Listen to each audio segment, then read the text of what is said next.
I think many of you might have been following the trouble in Wharton, because the Chief Minister of Gujarat, Narendra Modi, who is a member of the BJP, was invited to speak through a video link because he's been denied a visa to come to the United States. But he was supposed to address this business conference by video. And some professors ran a campaign against, petitioned the university to disinvite him, and he was disinvited. And now there's a campaign for the free speech of Narendra Modi. But I just want to tell you who this man is.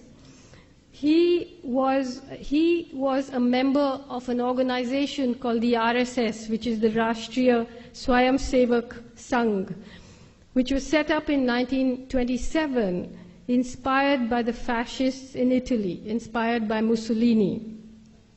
One of their greatest heroes is Adolf Hitler. They very openly praise Adolf Hitler, and I'll read you some of the things that their books say.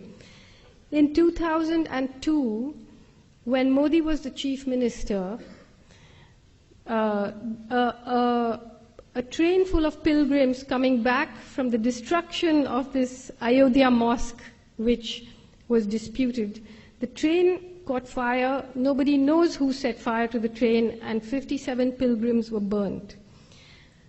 In reaction to that, under his watch, right-wing Hindu mobs went crazy in Gujarat. They burnt and killed and raped, and something like between 1,000 and 2,000 Muslims were massacred openly on the streets of Gujarat. 100,000 people were driven from their homes. The people who did the killing were helped by the police.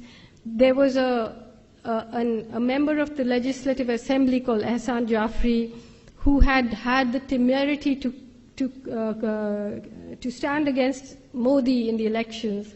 His house was surrounded by a mob of 20,000 people. He made something like 200 phone calls asking for help. The police vans came there and went away. They didn't do anything. The mob surrounded the house. Ehsan Jafri came down and said, look, there were many people sheltering in his house. He came down and he said, look, do what you like to me, but let the women be, let the people who are taking shelter in my place be.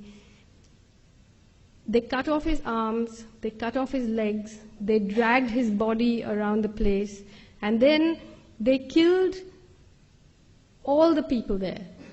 They raped the women and they burnt them alive. So, and Modi said, well, if there's an action, there'll be a reaction. And this man is now the front runner to be the Prime Minister of India. And I just want to read you some of the things that the organization to which he belongs say. These are some excerpts from a book called We or Our Nationhood Defined by M.S. Golwalkar, who succeeded Dr. Hedgewar as head of the RSS in 1940. Ever since that evil day when Muslims first landed in Hindustan, right up to the present moment, the Hindu nation has been gallantly fighting on to take on these despoilers. The race spirit has been awakening. In Hindustan, the land of Hindus, lives and should live the Hindu nation. All others are traitors and enemies to the national cause, or, to take a charitable view, idiots. The foreign races in Hindustan may stay in the country, wholly subordinate to the Hindu nation, claiming nothing, deserving no privileges, far less any preferential treatment, not even citizens' rights. To keep up the purity of its race and culture, Germany shocked the world by her purging the country of the Semitic races, the Jews. Race pride at its highest has been manifested here, a good lesson for us in Hindustan to learn and profit by. By the year 2000, the RSS had more than 60,000 branches and an army of more than 4 million volunteers preaching its doctrine across India. Now, at the time when the pogrom against the Muslims happened in 2002, there was an outcry and people were shocked. But since then, Modi has won the elections 4 times.